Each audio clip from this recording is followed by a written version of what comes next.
Hey guys, what's going on? Welcome to the show. This is Sports with Strawberry Ice. I'm your host, Jeff Trunapole. And as always, I bring you sports from a West Side point of view right here in the great city of Cincinnati, Ohio, home of the Cincinnati Bengals. All right, guys. If you're watching the video, do me a favor, hit that like and subscribe button on YouTube. I'm up to 482 subscribers. You guys are doing awesome. Let's keep it up. All right, got some, I think, interesting article about how the Bengals used one of their former players to evaluate Tee Higgins. TJ Hushmanzada endorsed Tee Higgins to the Bengals before the draft. Pro scouting director Steve, I hope I say his name right, Radcliffe, I think that's how you say his name, revealed to Paul Dana Jr. of The Athletic, and quoting, I ended up calling TJ because he's been working out Higgins. He raved about him and pretty much said he's the next AJ. Just gushing over him. He felt that he was the next best receiver behind Alabama's Jerry Jeudy. Something we all saw on film. For how big he is, it is rare how well he can get in and out of his cuts and how quickly he can decelerate. And he also said he's way faster than he ran at the combine. Which, I mean, the combine, dude, okay. One of the greatest wide receivers in NFL history he's a great player, but I can't stand is Jerry Rice because he, beat us in the Super Bowl. But he had a terrible 40 time. So, Tee Higgins, they put so much pressure on these guys at this scouting combine to run faster and everything. Might have worked out best for the Bengals because I think we got ourselves a complete steal in the second round. And I think it's cool that the Bengals are using TJ Hushmanzada. They're using Chad Johnson. They're starting to bring back their old players. No, we don't have a Ring of Honor. No, we don't have a Hall of Fame or anything like that yet. But I just have a feeling that like I said, I keep saying things are changing with the Bengals. I'm not saying they're going to do any of this year, but years to come, maybe we might get a Ring of Honor. We might get a Hall of Fame. The Ring of Honor, I don't think should cost Mike Brown that much money. You paint the ring around the stadium orange and you start putting numbers and names up there. Now, Hall of Fame's a whole different thing. You got to build that, and that's a totally different thing. So, but I just like the fact that they are bringing old players back into the mix and asking them, TJ had firsthand knowledge. He'd been working Tee Higgins out, so he knew. So that's a great phone call to make. I don't know if the Bengals in the past would have done that. It just, because we always have this view, the view of the Bengals, like Colin Cowherd and Stephen A. and all of them, that, we're old school. We don't pay attention to what's going on in the new age of football. We don't pay attention to our old players, all this, which is true in the past. But I'm telling you, since the end of the season, things have changed. I don't know what's gotten into Mike Brown and Katie and the rest of the Bengals ownership, but I'm liking it a lot. So I am very, very excited about the season.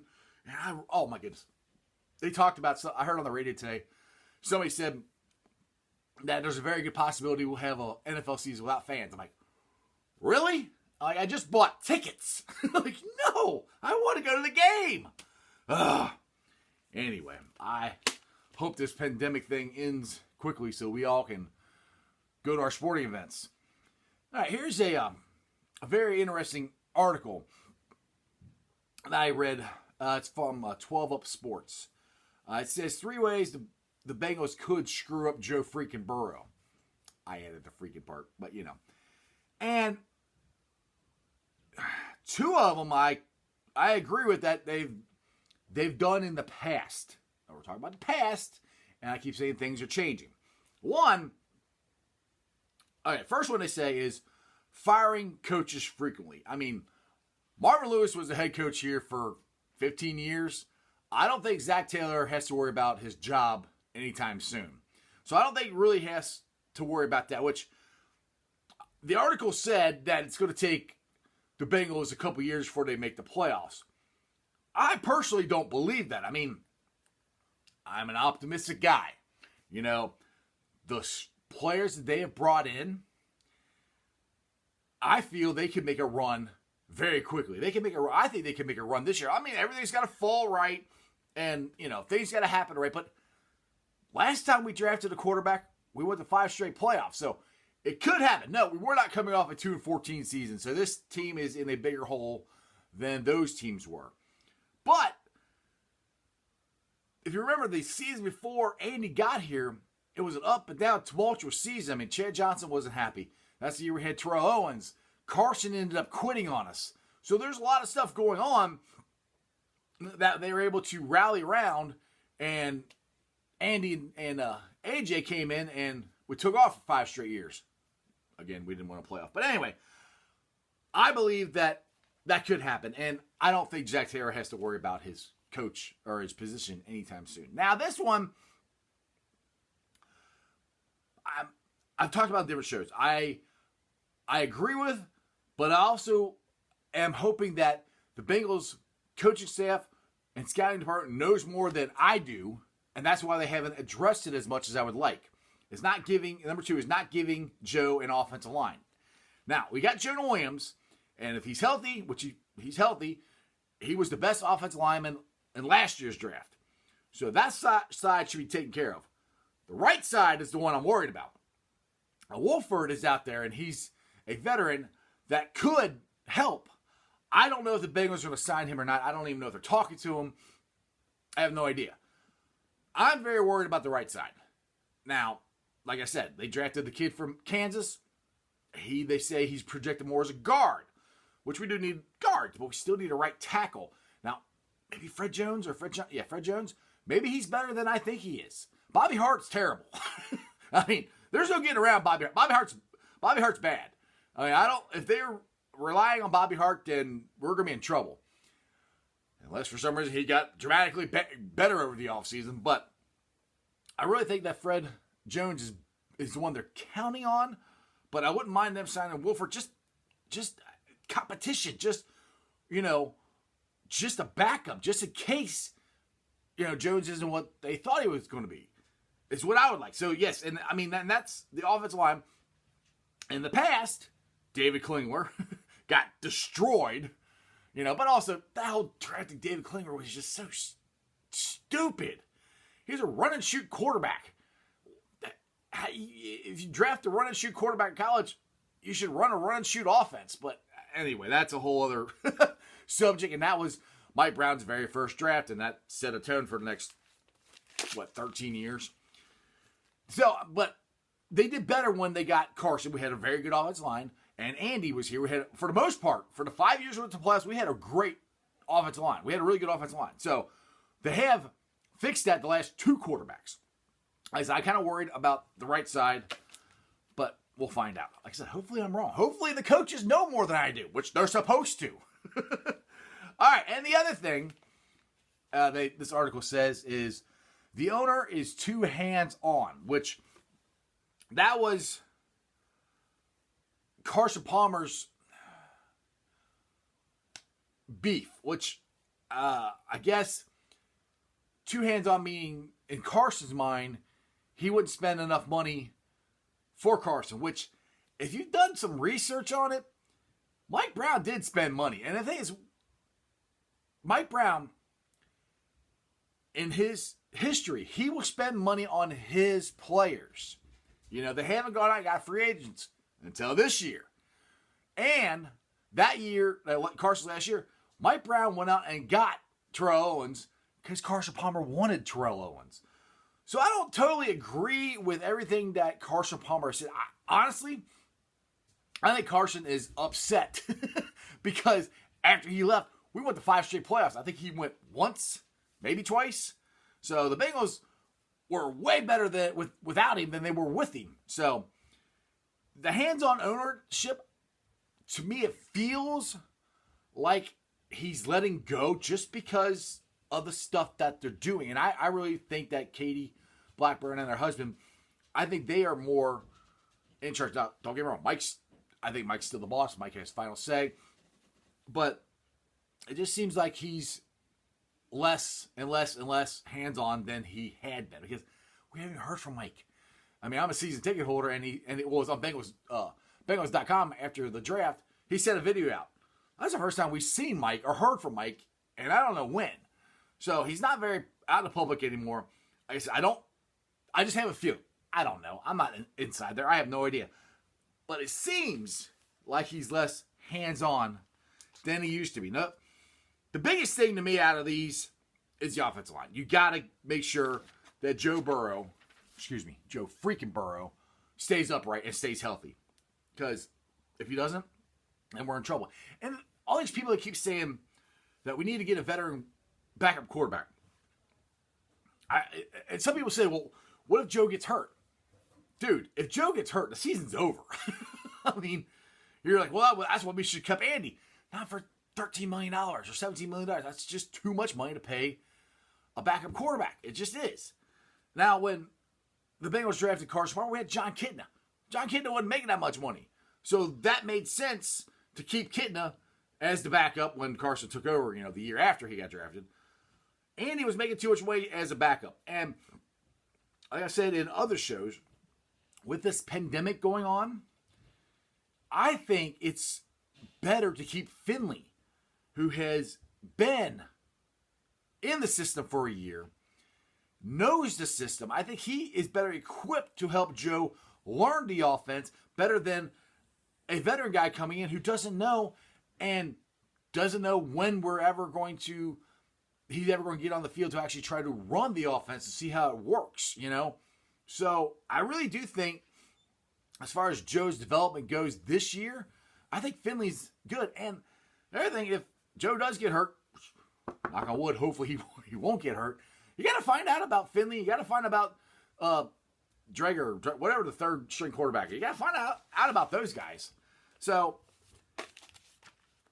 but as long as we get an offensive line and we keep Joe healthy, I think we're going to be really, really good. Now, I'm not saying somebody on Bengals Nation said that, kind of posted a comment below something that I said, that some people think Joe Burrow is the savior.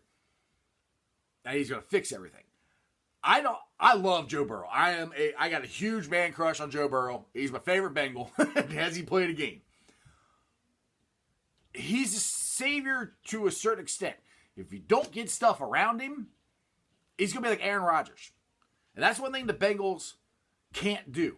You can't, if Joe freaking Burrow, is as good as we think he's going to be, and it can be Aaron Rodgers, Peyton Manning, Tom Brady, you got to have pieces around him. Because Aaron Rodgers only went to one Super Bowl. He's only won one. He's went to one. He's won one. That's it. And he's getting on the downhill side of his career. I really think the Packers are going to regret not getting him more weapons and more stuff. That's what the Bengals need to do. So, yes, Joe Burrow is quote-unquote the savior, but you got to have offensive line. You got to have a defense. You got to have wide receivers. You got to have all the other stuff too. You don't have to have it as much, I think, as you did with Andy. But if you can get an offense like you had when we went to 5 straight playoffs, and Joe Burrow's the quarterback, and he's as good as I think he's going to be, we're going to be good. All right. This show and every show is brought to you by Tee Properties.